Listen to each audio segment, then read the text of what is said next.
네, 시작할까요? 네. 월요일 새벽 기도 때문에 일찍 쉬려고 어제 누웠는데 김전도사 폰으로 전화가 옵니다. 바로 받지를 못하고 한 5분쯤 지나서 폰을 보니 이 집사님이 부재중 전화가 온 거예요. 그래서 김전도사가 전화를 하니 몸이 안 좋다고 병원을 가야 되겠다 말씀하십니다.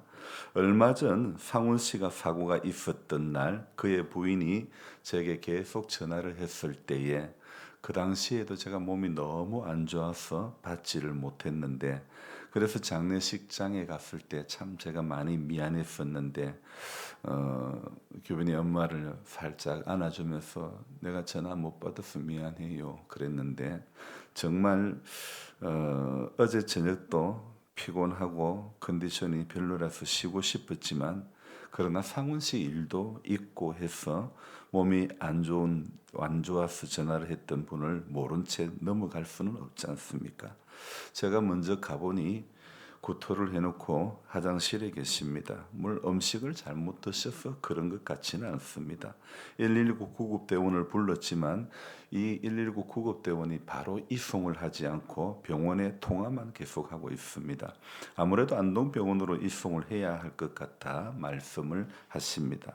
그러면 좀 일찍 모시고 출발하지 이런 생각이 들었는데 아무리 급해도 절차가 있으니 지난번에 어, 장기에 이상이 있었을 때에 영주 측십자를 일단 모시고 갔다가 또다시 사슬 구급차 불러서 안동병원으로 모시고 갔던 일이 있었는데 그런 일이 없도록 미리 안동병원으로 모시고 간다고 하니 감사했죠.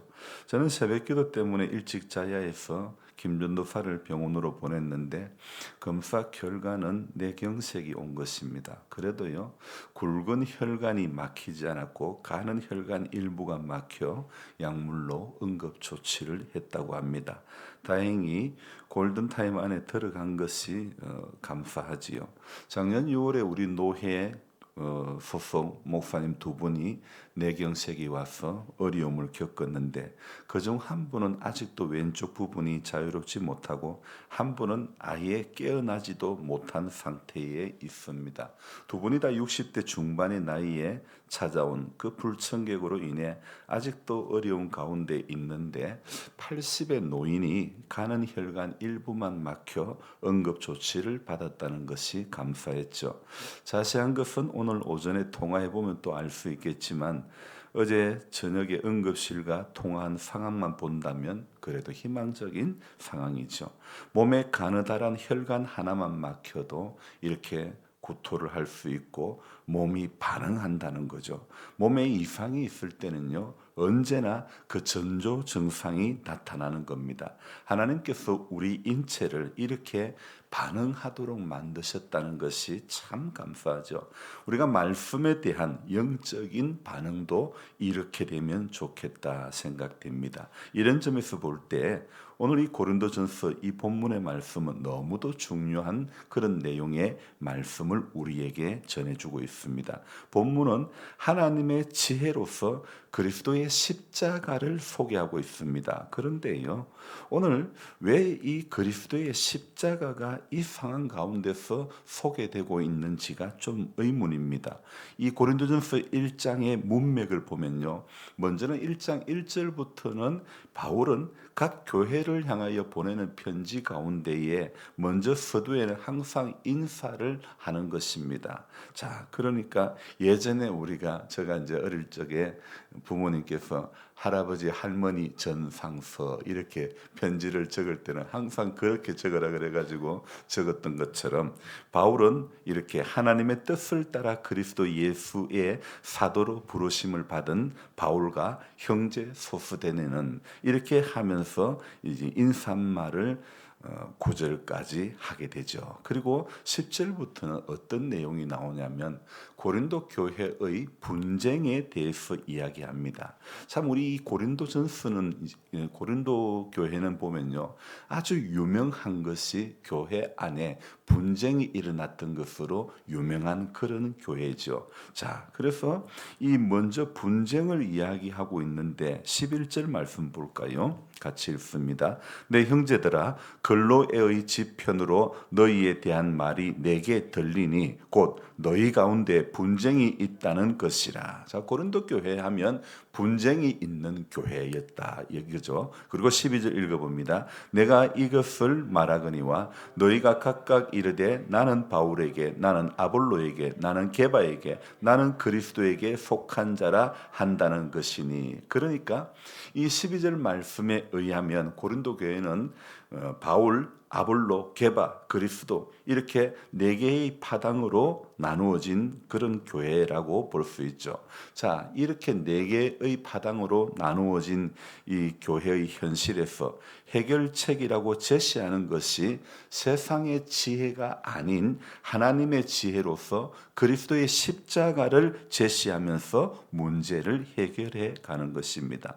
그런데 이 고린도 교회의 분쟁에 대한 이 문제에 대한 해결의 전체적인 그 진행은 이제 3장에 이르러서 드러나는데요. 이 먼저 2장은요, 십자가의 복음이 성령으로 임했기 때문에 영적인 사람과 육적인 사람이 분리됨을 말하고 있고, 3장에서는 복음을 받았지만 파당이 있는 고린도 교회가 육적인 상태에 머문 교회라고 이렇게 책망을 합니다. 그래서 오직 그리스도의 복음에만 뿌리를 두어야 한다는 것입니다.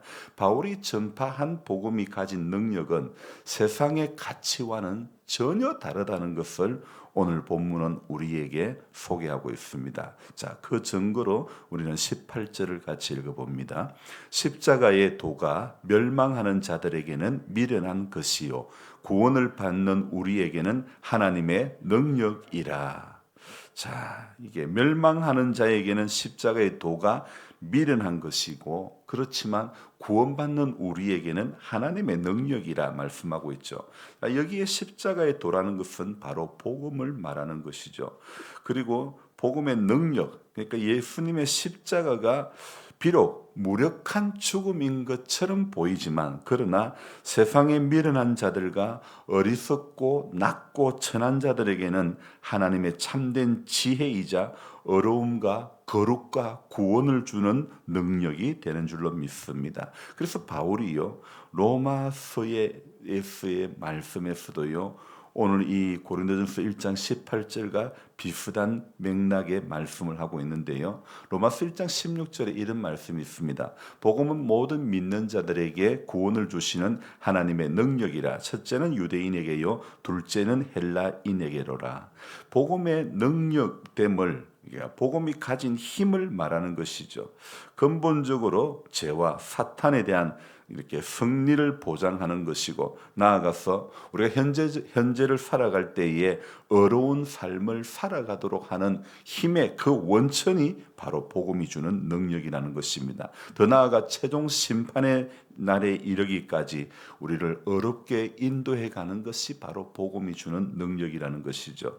그래서 복음의 능력은 성령으로 말미암아 우리 모두에게 주어지는 능력인 줄로 믿습니다. 그래서 성령의 열매를 맺어가도록 그렇게 역사하는 거죠. 그런데도 아직 세상의 관점, 고린도 교회의 이 특징, 분열과 분쟁으로 치닫는 이 교회는 참된 복음의 능력을 모르고 있음을 말하고 있는 것입니다. 제가 어제도 말씀을 드렸지만은 우리는 나누어진 이 우리 한국이요, 하나로 되어져야 되는 것입니다. 왜요? 우리는 복음을 받은 사람이기 때문에 복음의 능력은요, 나눔이 아니고 하나됨의 역사를 이어가는 것이 바로 복음의 이 능력이라는 것입니다. 왜 이 분쟁이 생길까요? 자, 이 분쟁이 생기는 이유가 뭘까요? 인간에 대한 기대와 실망 아닐까요? 그것을 우리는 욕망이라고 말할 수 있지 않을까요? 어제 서두에 제가 드린 말씀이 여러분 기억날지 모르겠습니다. 기대가 적을수록 삶은 평화로워진다. 기대하는 것이 적을수록 여기에서 기대는 세상적 기대를 말하는 것입니다. 하지만 복음이 주는 기대는 많을수록 더 삶이 윤택해지고 더 많이 이렇게 평화로워지는 줄로 믿습니다. 우리 주님은 철저히 낮아지심을 통해서 낮은 자들을 부르시고 철저하게 잃어버린 자들을 통해서 없는 자를 부르시고 철저하게 십자가에서 무기력해지심으로 말미암아 병든 자와 약한 자를 부르신 하나님의 지혜와 참된 능력을 저와 여러분들이 오늘도 그렇게 신뢰해야 되는 것입니다. 아니면 오늘도 우리는 우리 자신이 가진 능력과 힘과 지혜를 신뢰할 수밖에 없는 것 아닐까요? 25절에 참 기가 막힌 말씀이 나오죠. 같이 읽어봅니다. 하나님의 어리석음이 사람보다 지혜롭고 하나님의 약하심이 사람보다 강하니라.